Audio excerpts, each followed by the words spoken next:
2 days to decompress from all the emotions of Sunday, where you stand at this point. Clearly, you felt the team was wrong on Sunday. Do you see that? Fee said she'll never forget it. Are you with her on that? Oh, for sure. I mean, that's the unfortunate part. Trying to keep the focus on the players today is where I was, I think it's probably best. Unfortunately, I have experience in this, and I have a lot of feelings about it, but I think probably today would want to focus on the players in this season, because I think something like this, soiling, the amazing, season that we had, and we all know. I mean, I don't need to say anything. We all know what happened. At this point, it's, spending our time, the last 5 hours, spending our time, just looking forward and what's next for us. I think it was, I can't remember now who said it. One of the players said that even yesterday, after the physicals, all the team just said we got to go out and have dinner together, just because we don't want this kind of chemistry to end. Yeah. We've talked all year about that chemistry. Yeah. And you got your starting 5 under contract for next year, but there'll be some changes. When you see what chemistry can do, does that affect the way you go about changing this roster with whatever changes you deem necessary? Yeah, it's not unlike most off seasons. We got more intentional after we got a little more lax with coming out of the bubble season. We were looking for some things, and maybe we didn't have all the information that we are made a conscious return to prior to this year, so last off season. Because we have the group that we have, we will scrutinize absolutely. We don't think we need major changes. But as you said, there will be changes, because it's never the same 12 players. We have a couple free agents.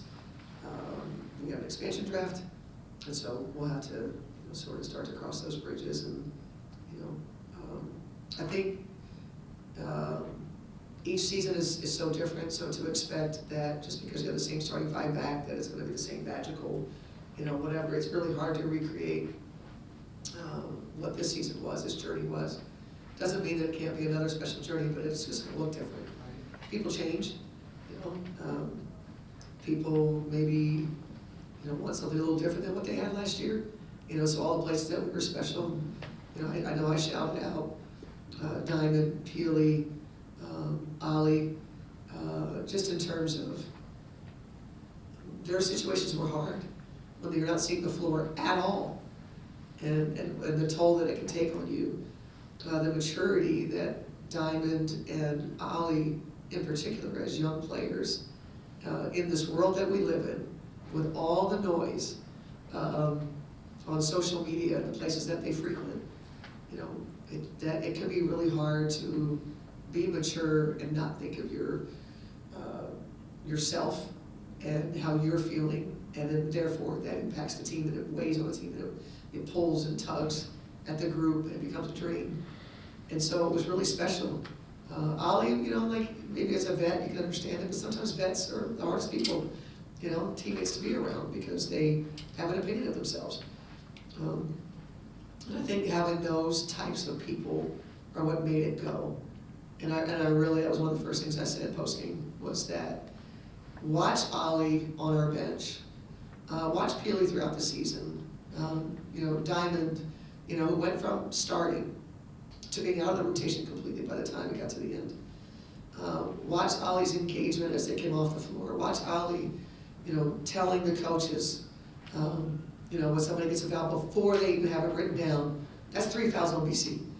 So engaged in the game, or a matchup that you liked, or those are the things that, like for me, you remember all the great times at the play in basketball, etc.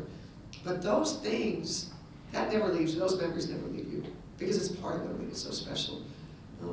And so we're going to have changes there, and we hope to emulate that mature behavior once again, because it's worth points in a game, wins in a season, and that's what you saw from us this year.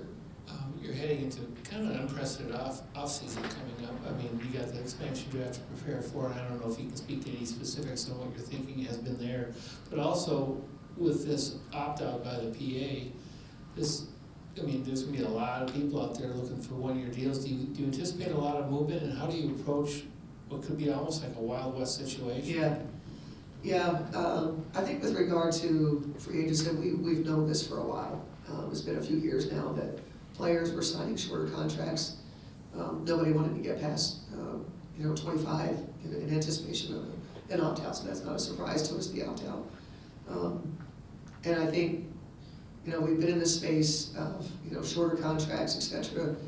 I don't know what percentage of the league, 85, 90% of the league is going to be unrestricted. It is unprecedented, so I don't have any idea, in terms of navigating. We just want to take care of our players. And we've always believed in that. We don't want to be a team that has to use a core on players. We want to be a team that has players that want to be here and on their own volition. And so, I guess we'll cross that bridge when we get to it. When we have also, players that are, moving from their prime to the latter part of their prime. And so, that's a couple years from now. It's a long ways away from now, and we are well positioned for next year, and that's our focus. Coach, related to that, we've heard players coming here today, and each one touch on how much this organization, means to them, and just how much they love being a Lynx and being part of this culture. And unsurprisingly, K-Mac has a lot to gush about. Just how much this organization means to her. And I just remember last year when she got her new contract, you mentioned K-Mac is at the root of all the good that happens for us. Just the bond between K-Mac and this organization has always been very strong, but just how gratifying was it for that to bond continue to grow this season, especially with kind of the special season that she had on the floor? Yeah, that's what we're happy when someone like K-Mac experiences the joy of playing. I will always remember K-Mac, and I will always use her as an example of a veteran treating the young players that she did last year the way she did. They're on the court with her, and it would have been very easy for K-Mac to be frustrated with all the mistakes that Diamond and Dork were making on the court. And her conscious decision, to lead and enjoy leading and going through the lumps together, is something I will always remember. It's one of the greatest examples of who she is. She's a big sister. That's what she is, by nature, and she comes from, the oldest, and has the youngest that's just gone to college now. I'm sure she draws on those experiences, and the investment she makes in her siblings is the same thing that I saw the investment she was making in the young players in Diamond and Dorkin. And then, this team, I think the ways that she understands the game, the freeness that she approached the game with this year, the joy, shooting the basketball, and having the run that she did percentage-wise, it was unbelievable. The shots that she was making, and her preparation, work ethic, who she is as a teammate, all those things, it just makes you really happy. When it all, things that you say that could happen for a player, when it all happens, it makes you feel pretty darn good. Being an all-star, being second team, those things are huge. They're not small. And happy for K-Mac that she feels about the organization the same way we feel about her. And also going back to the beginning of this season, you had mentioned the great season overseas that BC had last year. We talked with her today. She's going to the same team in Hungary, getting started there in 2 weeks. Was that a conversation that you had with her? And is that going to that a place where she's already had success? How helpful can that be for her to continue to evolve and take another step with the Lynx next season? Yeah, I still have a couple more interviews, and she's one of them. But there's, logically speaking, I think that the evolution for her to go from the season last year there, the WNBA, the season she had, I suspect that team in Hungary is very excited to see her because she's going to be even better than what she was last year. And she was a big reason why they were successful last year, and so to get that back, I'm sure they're super excited. And BC will always just continue to get better and grow. And I'm happy for her because she's been patient, and Finally, in year 6, when it gets to this place of, she got the opportunity to be a starter, she made the absolute most of it. Cheryl, you mentioned Diamond went from a starter to basically not playing at the end of the year. Was she ever really healthy after she came back from the injury? And I'm wondering how much that may have hindered her development or her ability to get back into the rotation. Yeah, I think she got to that place. I mean, it was, I have to kind of go back and remember the timing of it, but I know she worked her tail off to get back for the start of training camp, coming off the off-season surgery. And then I can't remember exactly the timing of it, but I know we played a few games. And then she had, we were actually in Connecticut, we played a few games, and she tweaked the knee in Connecticut. And, I can't remember exactly, which knees and all that stuff, but I just know that she was out. When she came back from that, I do think she would tell you that she felt healthy. I don't think the knee was a hindrance. I think it just was, I think for her from a playing standpoint, to go from not playing in the off season to coming back from the injury, get back on the court again, and then have it interrupted again, it stunted, the growth, the momentum that we needed to go from year 1 to year 2. So I don't think health was a reason at the point you're talking about later in the season, no. What's the plan for her in the off season? Is she going to Europe? She is, yeah, she is. And you're testing her right now.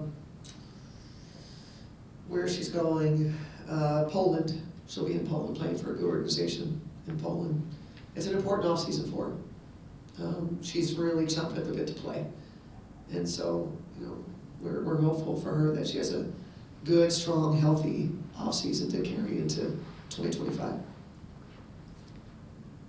Looking back throughout the season, a lot of good memories from the squad. And you look back to like the Commissioner's Cup, through the playoffs. What are some of the best memories, favorite moments that come to your mind? It's such a long season, guys. I think about training camp seems like 3 years ago. That Olympics in the middle of all that. I think for me, like the memories are the interactions on court for sure. Like some of the relationships of going through battles together and learning about on the fly where I'm learning about some of the new players that we got and who we are as a team, navigating and trying to tweak, improve, etc. And just that journey of the connections with the players. I think a lot of it's probably off court too. When I say off court, away from the game. Practice situations and some of the we had a funny team. There was a lot of humor. As you can imagine, Courtney and T were at the forefront of most of it. But my memories are just around the connection that they had, their belief in each other, and their no matter what, they bounced back, no matter what. And whether it was me challenging them, at halftime, we have some good memories. This team was really, really good about taking some moments that were maybe difficult, maybe a coach-player type difficult moments, turning that into situations or moments of levity where they laughed about it later. That to me was such a great sign of a team, and they didn't hold on to anything, anything. And instead, it became like the butt of jokes. Remember when you did this and I would remember. And they would like, you don't remember, da da da, and they would laugh about different things that happened. That was just a special thing, because a lot of times players hang on to stuff or they don't recover, from stuff. And I think this group was really special in that way. I had a lot of fun coaching this team.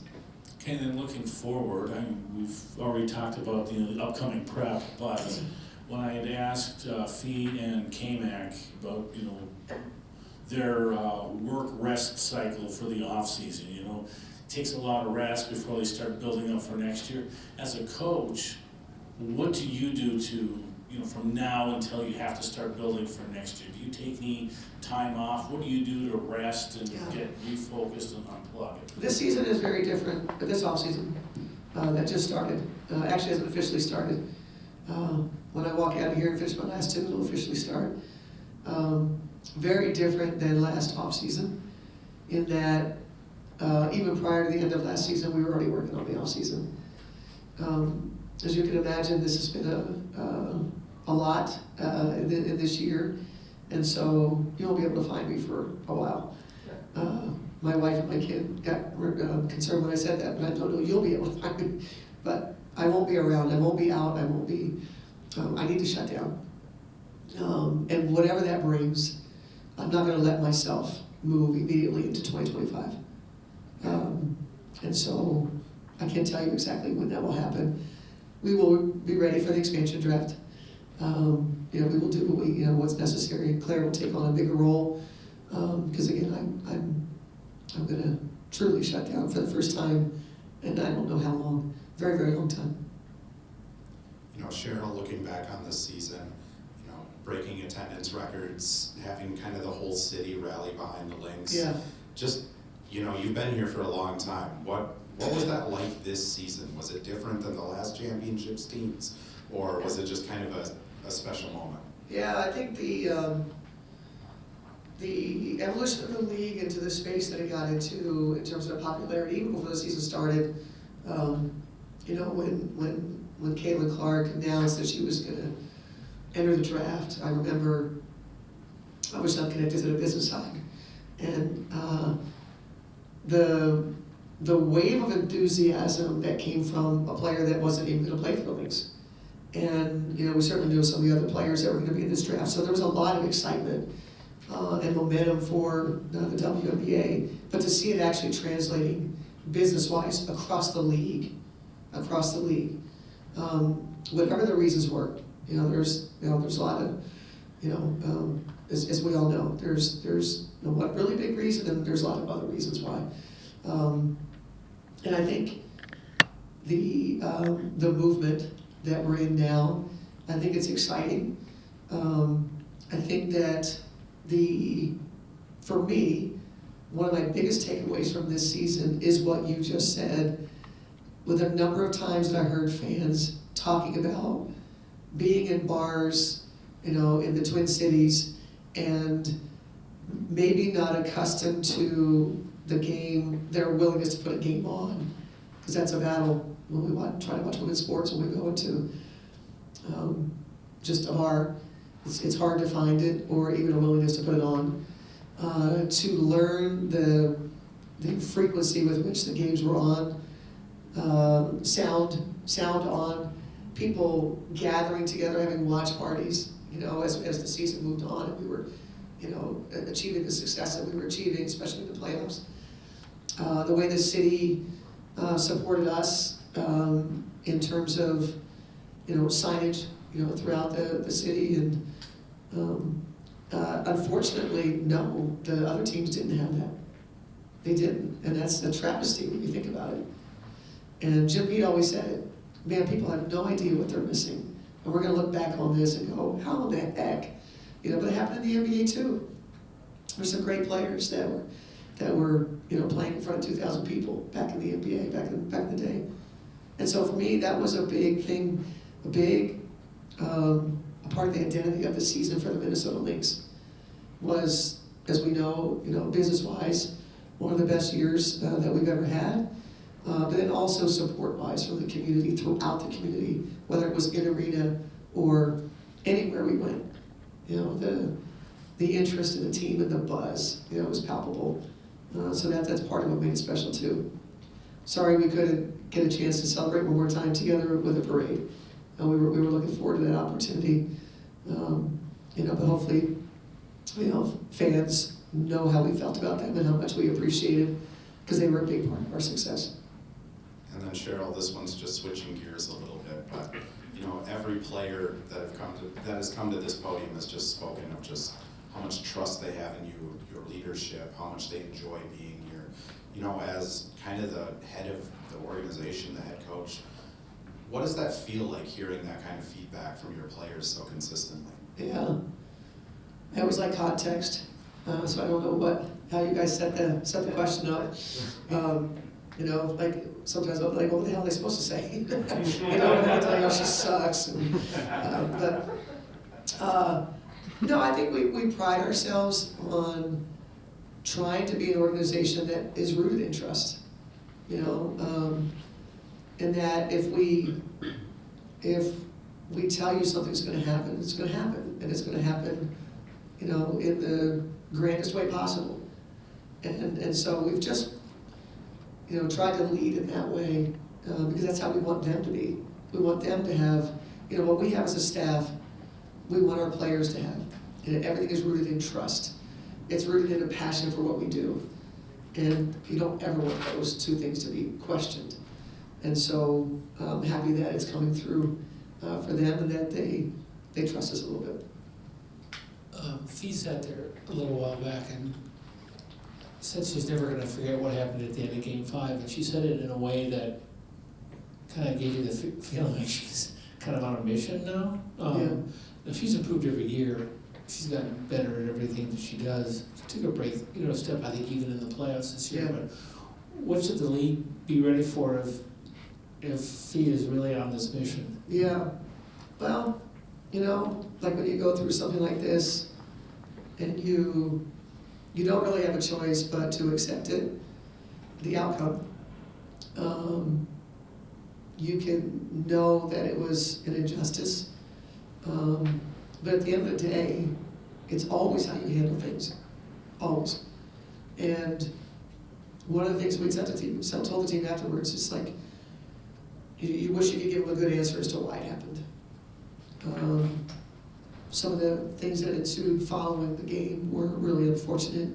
That makes you question or feel let down by your league.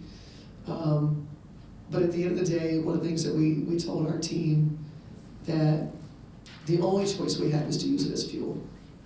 And that's not something I had to talk Fee into, because I felt exactly the same when I was looking into her eyes after the game. You know, how not disappointed, how angry, and to feel like something was maybe gonna burn inside of her. You know, but that's what players have. I mean, there's different things that bring motivation. USA basketball is always a great motivation when you don't make the team. You know, it's well documented, people use it.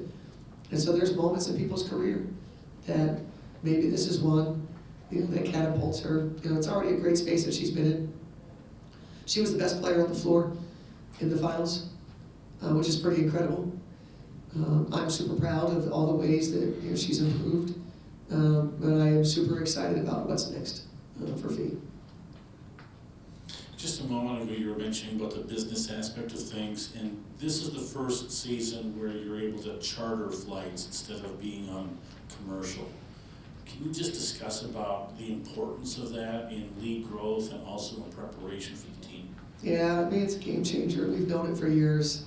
I'm thrilled that it happened in an Olympic year because, you know, that would have been really, really hard if we were not chartering this year, you know, with the 40 games, etc. I mean, I can speak from you know, my vantage point of how, you know, what I saw, you know, mental health, physical health, things that they didn't have to worry about anymore that would be a drain. And I think it increases the quality of the product, for sure. And so came at a good time, you know, I'm glad it happened. You know, there's, you know, to concentrate, players always say that when you come and play for an organization like ours, all you have to worry about is playing. You don't have to worry about where your next meal is going to come from because you've got a chef. You've got all the resources to train basketball-wise, to prepare your body sports performance-wise, nutritionally. Our medical staff, our coaching staff, they literally just show up. Well, that's a big part of charter, is a big part of making that happen on a larger picture. That you can now focus on just playing. And that getting to and from a game doesn't have all of the drain, the drag. And I mean, from there, I think that's probably the most obvious thing. We'll take one more question for sure. Yeah, Cheryl, it's no secret that this team didn't get a whole lot of national attention, pretty much until you got to the finals, and that you guys weren't really happy with that, and then a lot of players spoke about using it as motivation throughout the season. Now that you've been in the finals, and though you didn't get the result you wanted, a lot of eyeballs are on this team now. What would you like those folks who got to look at you guys for the first time to take away from, or to take away after seeing you? The folks that saw us for the first time In the playoffs. in the playoffs. That saw the way this team played together, and the way it defended, and the way it, Yeah. and the way the players were there for each other. Yeah. Those kind of things. I mean, I think people that watch us play, I mean, I have heard from people I haven't heard from in years. But inspired by their play, the way that they played, both tactically in terms of coverage and schemes. So coaches that I haven't heard from for years, and fans that have said the joy that they got from watching our team. And I shared this with our teams. I wanted them to understand the impact that they've had. That's what I think people saw. You know, that it was hard not to tune in to watch us if it was the first time and go, that's a really fun team to watch. And how they do it, you know, is something that draws you to them. And so I don't necessarily have anything to say to people that are watching for the first time. It's just, I think it was palpable, and we made an impression. And it's a style of play that I think people kind of look at and go, we'd like to emulate that.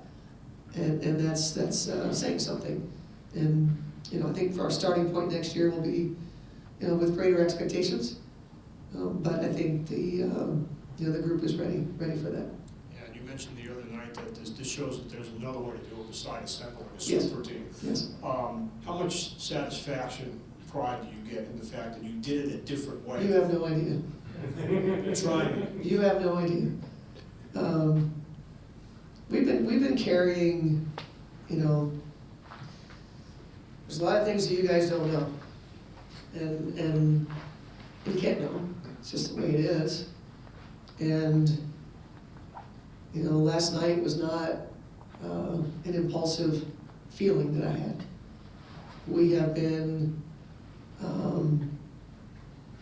challenged as an organization to return ourselves to the place that we got to this year. It's been well documented for agency, et cetera, et cetera. I think to accomplish it in the climate that we're in now is something that I hope our organization understands how hard it is to do. I hope other organizations that see us do things in the way that we have, again, in the climate that we're in, as it seems that things are shifting, rules are shifting, accountability is non-existent, et cetera, that in the market that we're in, and the opportunity that we had to show that you could build a team differently, I think was incredibly important for the WNBA. Incredibly important. For those that are also trying to do what we had a chance to do this year.